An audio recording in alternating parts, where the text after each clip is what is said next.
کہ کس نے سوال کیا کہ حضرت عقبہ رضی اللہ عنہ والی حدیث میں جہاد کا تذکرہ ہے، لیکن اس کے میں تیر اور سواری کے ساتھ بیوی کے ساتھ کھیلنے کا بھی تذکرہ ہے۔ وجہ کیا ہے؟ لیکن جس چیز کے ساتھ بھی ایمان انسان کا مضبوط ہوتا ہے نا تو اس کا تذکر، جہاد کے ساتھ بھی ایمان مضبوط ہوتا ہے اور اس سے بھی ایمان مضبوط ہوتا ہے۔ ایک دفعہ عثمان رضی اللہ عنہ نے اپنے دور خلافت میں عبداللہ بن مسعود رضی اللہ عنہ کا ہاتھ پکڑ کر، عبداللہ بن مسعود رضی اللہ عنہ کا قد چھوٹا سا تھا، چھوٹا سا قد تھا، حضرت عمر کا قد بہت بڑا لمبا تھا، تو کہا جاتا ہے کہ حضرت عمر بیٹھے ہوتے تھے، عبداللہ بن مسعود کھڑے ہوتے تھے تو ان کے سر کے برابر، دونوں کے سر برابر ہوتے تھے۔ پتلی پتلی ٹانگیں تھیں عبداللہ بن مسعود کی۔ ایک دفعہ وہ درخت پر چڑھے ہوئے تھے نا تو ان کی ٹانگیں نظر آ گئی، کوئی مسواک وغیرہ توڑنے کے لیے، تو صحابہ ہنس پڑے نا، تو آپ صلی اللہ علیہ وسلم نے ناراضگی کا اظہار فرمایا، تمہیں نہیں پتہ یہ ایک ٹانگ اللہ کے ہاں احد پہاڑ کے برابر ہے وزن میں۔ بہت بڑا علم تھا، بہت بڑا علم تھا عبداللہ بن مسعود کے پاس، بہت زیادہ علم تھا، ٹھیک ہے۔ تو حضرت عثمان نے اپنے دور خلافت میں کہ باغ میں جو ہے نا چہل قدمی کر رہے تھے تو ان کا ہاتھ پکڑا ایسے اپنے ساتھ، ہاتھ پکڑ کے لے جانا ہے، تو ان سے کہا، کہنے لگے کہ الا ازوجک بجاریۃ تلاعبها وتلاعبک، کہ کیا میں تیرا نکاح نہ کروں یا لڑکی کے ساتھ، کہ آپ اس کے ساتھ کھیلیں گے اور وہ آپ کے ساتھ کھیلیں گی۔ سمجھ آ گئی کہ نہیں ہے؟ عبداللہ بن مسعود رضی اللہ عنہ کہتے ہیں کہ اگر مجھے پتہ چل جائے کہ میں نے صرف 10 دن دنیا میں رہنا ہے، بس 10 دن رہنا ہے اور میرا نکاح نہ ہو تو 10 دن کے لیے بھی میں نکاح کروں گا۔ بہرحال میں آپ کی عادت خراب نہیں کر رہا، لیکن جو اصل بات ہے وہ بتا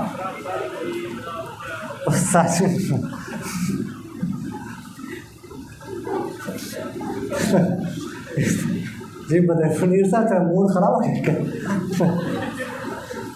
لیکن کہتے ہیں عادت نہیں خراب کرے لیکن موڈ خراب کرے۔ استاد جی نے ماضی کے آگے سے گزرنے کا کیا طریقہ؟ اکثر طلباء نے ماضی کے آگے سے گزر جاتے ہیں، وضاحت فرما۔ اگر بڑی مسجد ہو پھر 2 صفحے چھوڑ کر گزر سکتے ہیں، یہاں پہ ہماری مسجد ابراہیمیہ کی تو بڑی مسجد ہے نا، تو گزر سکتے ہیں پھر، یا کھلی جگہ پر ہو، چھوٹی مسجد میں نہیں گزرنا چاہیے، بہتر تو ہے کہ نہ گزرے، لیکن بڑی مسجد جو ابراہیمیہ کی ہے تو پھر 2 صفحے چھوڑ کر آگے سے گزر سکتے ہیں۔ فرماتے ہیں استاد جی اگر فرض نماز کی تیسری یا چوتھی رکعت میں سورت کی تلاوت کر لی تو کیا حکم ہے؟ اور سری نماز میں فاتحہ کی تلاوت کی تو کیا سجدہ سہو کا حکم ہوگا؟ دیکھیے گا تیسری اور چوتھی رکعت میں ویسے تو سورت نہیں ملانی چاہیے، لیکن کسی نے ملائی تو کوئی حرج نہیں، اس طرح پر سجدہ سہو واجب نہیں ہوتا، سمجھ آ گئی؟ البتہ پہلی 2 رکعتوں میں، فرض کی پہلی 2 رکعتوں میں چھوڑنے پر ہوتا ہے سجدہ سہو، آخری 2 رکعتوں میں ملانے پر سجدہ سہو واجب نہیں ہوتا۔ اور سری نماز فاتحہ کی تلاوت کی تو کیا، میں سمجھ نہیں، اگر یہ مطلب ہو کہ سری نماز میں اونچی آواز سے سورہ فاتحہ کی تلاوت کی، اگر یہ مطلب ہے تو یہ دیکھیے گا سری نماز میں اگر کسی نے 3 آیتوں کے بقدر اونچی تلاوت کی، 3 آیتیں اونچی پڑھی تو اس پر سجدہ سہو واجب ہوگا، یا جہری نمازوں میں کسی نے 3 آیتیں سرن پڑھی تو اس پر سجدہ سہو واجب ہوگا، اگر اس سے کم پڑھتا ہے تو پھر سجدہ سہو واجب نہیں ہوگا۔ فرماتے ہیں السلام علیکم استاد محترم، 13 نمبر حدیث میں من بلغ بسہم کا مطلب خودکش حملہ بھی بن سکتا ہے، برائے مہربانی اس کا مطلب سمجھا دیں۔ نہیں مطلب ہے خودکش حملہ تو نہیں، وہ تو پہلے ہم نے بات کی ہے، تیر پہنچائیں یعنی دشمن تک پہنچا دیں، تو تیر پہنچانا الگ، تیر تو جو ہے نا وہ دور سے پھینکا جاتا ہے، تیر تو قریب سے نہیں پھینکا جاتا ہے، اس سے تو خودکش یا فضائی حملہ ثابت نہیں ہو سکتا۔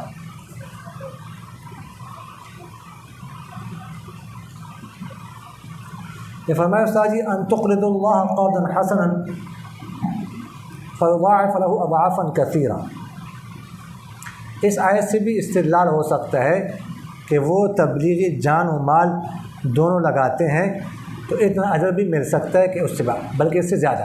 دیکھیے گا واللہ یضاعف لمن یشاء، اللہ تعالیٰ نے فرمایا ڈبل کر سکتا ہے. کتنا کر سکتا ہے؟ بہت زیادہ کر سکتا ہے. 49 کروڑ سے زیادہ بھی کر سکتا ہے، اس سے بھی زیادہ کر سکتا ہے. لیکن اس کو متعین کر دینا یہ مشکل ہے. متعین نہیں کرنا چاہیے، اس سے زیادہ بھی دے سکتا ہے. اللہ کے یہاں تو کوئی کمی نہیں ہے، لیکن اس کو متعین کرنا یہ نہیں کرنا چاہیے. بعض ظالم لوگ بعض مسلمانوں کو بھی جو کہ بڑی عمر کے ہوتے ہیں ان کو زندہ درگور کر دیتے، تو مسلمان بھی قرآن پاک اس آیت میں شامل ہیں. ہاں دیکھیے قرآن پاک کی آیت میں تو اذا الموعودہ تو ہے نا، موعودہ وعیدہ وہ تو جو ہے نا وہ نومولود کو کہا جاتا ہے. ٹھیک ہے، تو یہ بڑی عمر کے بارے میں ظلماً قتل ہوں گے، تو جو ظلماً قتل ہوتے ہیں تو اس کے بارے میں تو ہم نے پڑھا ہے کہ اگر اس سے ظلماً قتل ہوں گے تو وہ بھی شہید کہلائیں گے. لیکن بہرحال اس آیت میں داخل کرنا یہ تو شاید مشکل ہے. استاد ڈاکٹر عبدالقدیر خان صاحب نے جو بم بنایا کیا وہ ان 3 بندوں میں شامل ہوگا جن کا ذکر حضرت عقبہ بن عامر والی حدیث میں ہے؟ بالکل ہوگا. اگر انہوں نے اس میں نیت کی، یقیناً انہوں نے نیت کی ہوگی، ٹھیک ہے، تو اس کو وہ ان 3 بندوں میں شامل ہے کہ اللہ تعالیٰ ان کو جنت میں داخل کرے گا. نعت خواں اور خطبہ حضرات بھی امید ہوتے ہیں کہ پروگرام والے ان کو پیسے دیں گے، تو کیا یہ بھی اشراف نفس میں داخل ہوگا؟ ظاہر ہے داخل تو ہونا. اشراف نفس ہم نے کہا نا کہ پہلے سے کہیں سے لالچ ہو، امید ہو کہ پیسے ملے. تو ہم نے ابھی عرض کیا کہ ہمارے بزرگ اس طرح کے پیسے نہیں لیتے تھے کہ کہیں سے لالچ امید کو وہ دے گا تو یہ اشراف نفس کہلاتا ہے. تو اشراف نفس کے بارے میں یہ ہے کہ لالچ پیدا ہو جائے تو چھوڑ دے اللہ تعالیٰ کی خاطر. تو ہمارے بزرگ اس کو اس طرح نہیں لیتے تھے، تو اس کے بارے میں ہم بات کر رہے ہیں.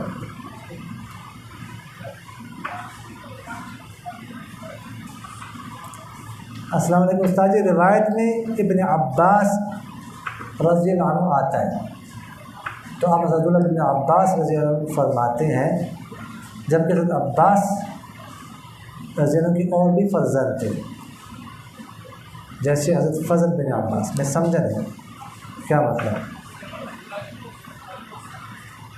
عبداللہ بن عباس، مطلب ابن عباس. ابن عباس اگر آ جائے تو عبداللہ بن عباس ہی مراد. سمجھ آ رہی؟ عبداللہ بن عباس اور بھی سارے فضل بن عباس بھی تھے، لیکن ابن عباس اگر آئے گا تو وہ مراد ہو. ٹھیک ہے، یعنی غلبہ ان کے اولاد ان کو غلبہ دیا جائے. ابن عباس کا اگر مراد وہی ہو. کرنا کر لیجیے.